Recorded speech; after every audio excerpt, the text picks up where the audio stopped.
দেখো, শোলে ফিল্মে ঠিক 50 বছর পর তুমি রাজ্য রাজনীতিতে শোলেকে প্রাসঙ্গিক করে তুলেছ।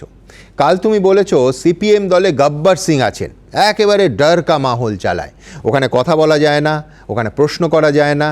সেই গব্বর সিংয়ের প্রশ্নে আমি পরে আসব, আগে বলো তুমি জয় বীরু না ঠাকুর বলদেব সিং? এখন তো মনে হয় ঠাকুর বলদেব সিং।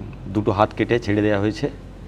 আমার সামনে ওই কাঁটাওয়ালা জুতো ছাড়া আর কোনো রাস্তা নেই, ফলে কাঁটাওয়ালা জুতোটাই আমার পড়তে হচ্ছে। দুটো হাত কে কাটলো?